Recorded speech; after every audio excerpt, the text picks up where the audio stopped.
সেদিনকে আসার সময় ব্রাশটা নিয়ে আসা হয়েছে 100 টাকায় 4টে ব্রাশ। আজ সকালবেলা আমি মেরেছি একটা বলে ও দেখতে পেয়ে গেছে, তাহলে আমিও একটা মাজবো, ওরও একটা উনি গেছে। ওর ব্রাশটা ভালো আছে তো, দাঁত বেরিয়ে গেছে। আমার ব্রাশটা এটা হচ্ছে আমার ব্রাশটা এরকম ক্ষয়ে ক্ষয়ে এটা কোথায় দেখাচ্ছি রে, আমার ব্রাশটা এরকম ক্ষয়ে ক্ষয়ে এরকম হয়ে গেছে। এটা প্রায় কত থেকে চলছে বলো তো, 2019 সাল থেকে চলছে এটা। আর তনুর ব্রাশগুলো সবসময় এরকম ছটকুটে যায়, তনুর ব্রাশ সবসময় ছটকুটে যাবে। হ্যাঁ ওইটাই হচ্ছে কথা, একবারে বাথরুম পরিষ্কার করে। তাহলে গুড মর্নিং বন্ধুরা, কেমন আছো তোমরা সবাই? আশা করছি তোমরা সকলে খুব ভালো আছো, আমিও বেশ ভালো আছি। আজ হলো তোমার মঙ্গলবার, আজ হচ্ছে তোমার হনুমানজির বার, বজরংবলির পুজো আছে আজকে, আমাদের নিরামিষ। তো চলো এখন চা হয়ে গেছে, চাটা করে খাই, খেয়ে চাটা করে খাই। দেখো চাটা করে নিয়ে এসেছি, চাটা খাই, খেয়ে আজকে রান্না হবে না, রান্নায় তোমার আজকে নিরামিষ হবে। তো কি রান্না হবে মোটামুটি ঠিক করে নিয়েছি, বেশিক্ষণ লাগবে না, মানে অসুবিধা হবে না, এক্ষুনি হয়ে যাবে। তো চল আগে গরম গরম চা খাই। তুমি এখানে বসে পড়েছে, চা নিয়ে বইগুলো দেবো, বিস্কুটটা দিবি, বইগুলো দিবি। টোস্ট আছে, আজকে টোস্টটা ঢেলেছি। বিস্কুটটা আছে, তো চল।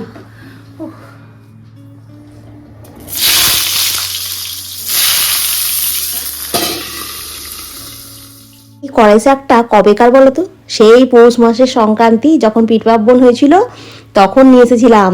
আজকে দেখি প্যাকেটের মধ্যে কালো মতো প্যাকেটের মধ্যে রাখা রয়েছে, যে এটা কি নরম নরম মতো। তারপরে বার করে দেখি যে তোমার কড়াই শাক। আমি বলি ও বাবা, এটা কড়াই শাক এত ভালো আছে।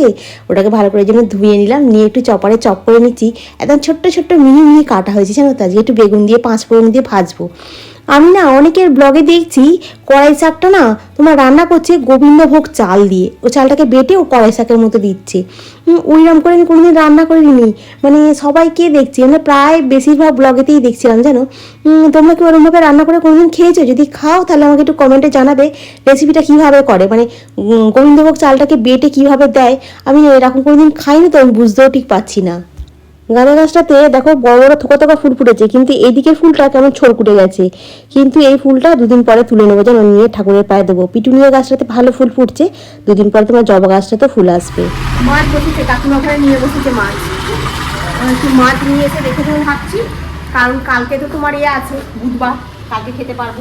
আর সকালবেলা তো মানে অতটা ভোরবেলা বসবে না, 6টা 6:30টার সময়। এই জন্য এখন ভাবছি একটু নিয়ে এসে রাখি, রান্না করা হয়েই করছে। তুমি এই হিসাবে বেরিয়ে গেল, আরে না এবার একটু একটু করে কাজ করি। ওখানে একজন মাছের কাছে এসে গেছে, এখন উনি অনেকটা করে মাছ নেন, তো ওনাকে কেটে বেছে দিতে অনেকটা সময় লাগে। তো উনি চলে যাক, এখান থেকে আরেকবার করে দেখবো, যেগুলো ফাঁকা আছে তখন গিয়ে টুক করে নিয়ে চলে আসবো। তো চলো, অনেক কাজ আছে, মানে অনেক কাজ আছে, জামা কাপড় গোছানো থেকে আরম্ভ করে বাসন মাজা, ঘর মোছা, বিছনা গোছানো, সব কাজ আছে। টিফিনটা পর্যন্ত খাওয়া হয়নি, কখন খাবো? এই তো তনু বেরোলো। একের সময় আমি কী যে বলি না, বুঝতেই পারি না, ভুলভাল ক্যামেরাটা এরকম অন করে রেখে দিই, কী বলবো রে বাবা, গুলিয়ে যায় মাথার মধ্যে। ভাবি আজকে এইটা শেয়ার করবো বন্ধুর সঙ্গে, কিন্তু ক্যামেরাটা অন হবে ব্যাস আমার মাথা থেকে টোটালি সব বেরিয়ে যাবে। মনটা এরকমই হয়ে গেছে, ভুলাভুলি। এখন প্রতি সপ্তাহে না পাল্টালেও চাদরগুলো মানে এই 8 থেকে 10 দিনের মধ্যে এই চাদরগুলোকে একটু পাল্টে দিচ্ছি জানো। আজকে একটু কাঁচা পরিষ্কার একদম ধোয়া চাদর পাতলে কি বলতো মনটা বেশ ভালো হয়ে যায়। আর যখন ঘর দালান মুছে পরিষ্কার করলাম, বিছনা পরিষ্কার করে তারপরে যখন মানে তাকিয়ে দেখবো না, কি ভালো লাগে জানো তো। মানে আমার মনটা হয় বাহ, আমি খুব সুন্দর করে গুছিয়ে বেশ পরিপাটি করে রেখেছি। তো জানলাটা একটু খুলে দিয়েছি, ওখান থেকে একটু হালকা রোদ্দুর আসছে, ওই জন্য কম্বলগুলোকে ওখানে দিয়ে রাখলাম। এখন একটু হালকা কিন্তু গায়ে তোমার দিতে হচ্ছে, তাই না।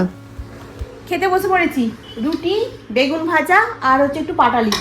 তো অর্ধেক রুটি খেয়েই ফেললাম। কি বলতো, খুব জোর খিদে পেয়ে গেছে। ওদিকে বিছানাটা গোছালাম, গুছিয়ে এখানে এই ঘরে বিছানাটাকে গোছালাম, গুছিয়ে আমি না আগে খাই, তারপরে বাকি কাজগুলো হবে আর কি। আর জ্বালাটাকে খুলে দিয়েছি। এখন কি বলতো, এই কদিন ধরে দেখছি বেশ ভালোই ঠান্ডা ঠান্ডা আছে না, রাতের দিকেও ঠান্ডা লাগছে, সকালের দিকেও বেশ ভালো ঠান্ডা লাগছে।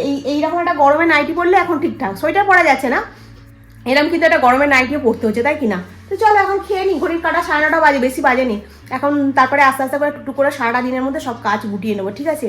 ভাবছি আজ থেকে স্টার্ট করবো, দেখি কতটা কি করতে পারি। একদম অল্প করে মাছ নিয়ে এসেছি, আর লেজাটা না ফার্স্টে নিইনি জানো, প্রথমে 70 টাকার মতো মাছ নিয়েছি, তারপরে বলছি লেজাটা ওজন করে দিয়ে দাও তো, বলতে লেজাটা ওজন করতে 100 টাকা হয়ে গেছে জানো।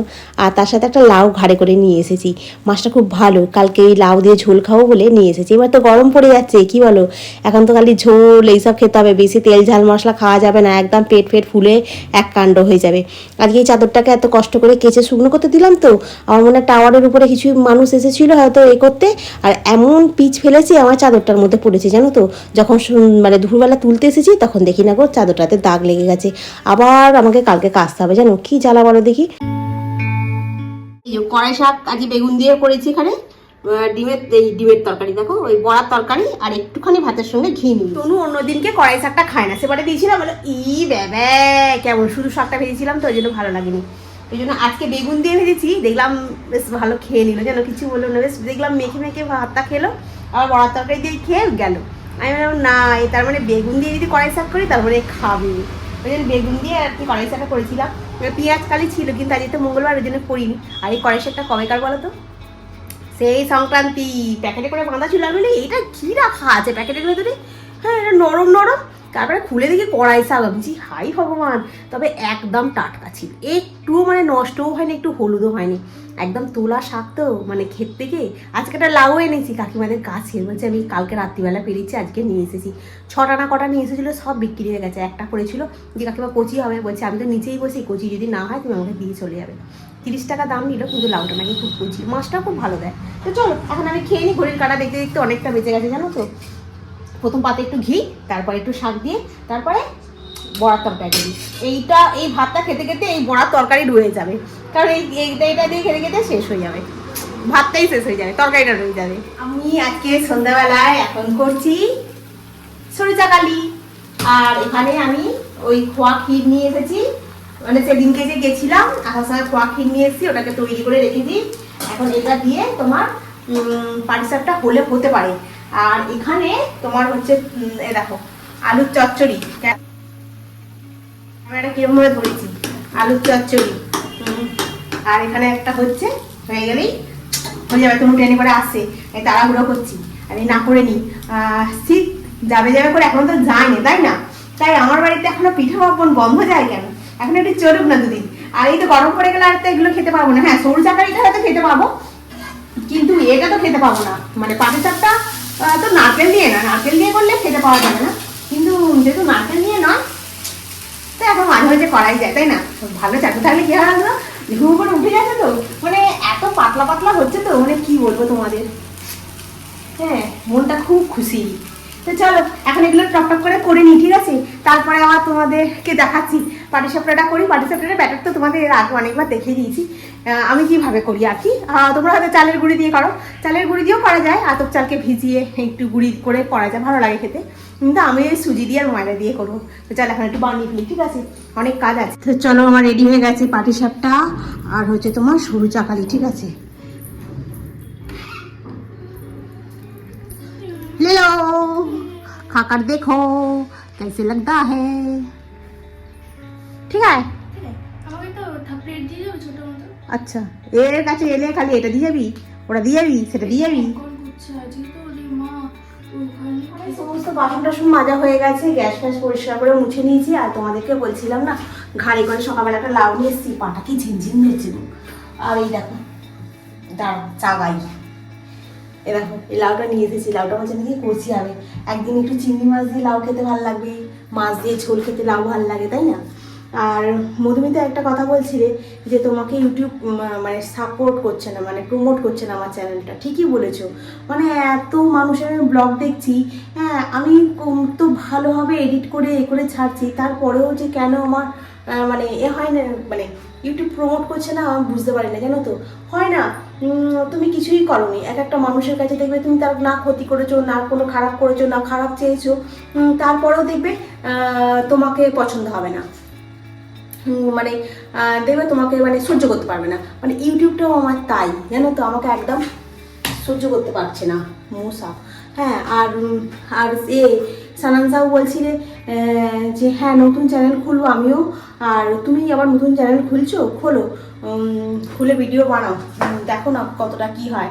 আর সুস্মিতা চক্রবর্তী দিদিভাই, থ্যাংক ইউ গো, তোমার কমেন্ট করে খুব ভালো লাগলো। আর শ্রাবণী রান্নাঘর থেকে কমেন্ট করেছে, তোমার কমেন্ট করেও খুব ভালো লাগলো। তো চলো, এখন মোটামুটি কাজ হয়ে গেছে, ভিডিওটা একটু ছোট হয়ে যাচ্ছে, কেন বলো তো, তোমার ওই এফবিতে ভিডিও দিতে হচ্ছে, দিনে 4বার 5টা করে ভিডিও দিচ্ছি। হ্যাঁ, ওখানে তবুও 100, ওখানে তবুও ওই মেরে কেটে 100-150 মতো হচ্ছে। আর 100 জন দেখলে 10 জন লাইক করছে। তোমাকে বলছি, তুমি 100 জন দেখলে 10 জন লাইক করছে, বলছে তুমি ওসব ছাড়ো গল্প, কারণ ওরকমই হয়। কী বলো তো, আসল কথা অনলাইন থেকে মানে টাকা রোজগার করাটা না এইখানে থাকতে হবে, জানো তো, তবে গিয়ে হবে। দেখি, চেষ্টা করছি। আর একটা চ্যানেল খুলে ফেলবো, হ্যাঁ, কমিউনিটিতে আমি লিঙ্কটা শেয়ার করে দেবো। তোমরা তো সবাই আছো, সবাই দেখে কিন্তু সাবস্ক্রাইব করবে কিন্তু, হ্যাঁ, করে একটুখানি ভিডিওটা দেখবে, আশা করছি ভালো লাগবে। মানে একটু যেহেতু কমেডি ভিডিও দিচ্ছি তো ভালো লাগবে। এখন মানে ওইটা রেগুলার দেবো না, চেষ্টা করবো রেগুলার তোমার শর্টস ছাড়তে। আর লং ভিডিওটা তোমার সপ্তাহে 2 দিন হলেও দেবো, ঠিক আছে, সপ্তাহে 2টো করে দেবো। কারণ এদিকে তোমার ব্লগ চলবে, ব্লগ যেমন চলছে তেমন চলবে, এবিতে যেমন রিল পোস্ট করছি সেটাও চলবে, তার সাথে কমেডি ভিডিওটা দেবো। তো চলো, তো ওর একটা দিয়ে জ্বালাতে হবে। তো চলো বন্ধুরা, আজকে রাখি, আবার কালকে দেখা হবে। তোমরা খুব ভালো থেকো, সুস্থ থেকো, খুব সাবধানে থেকো। Good night.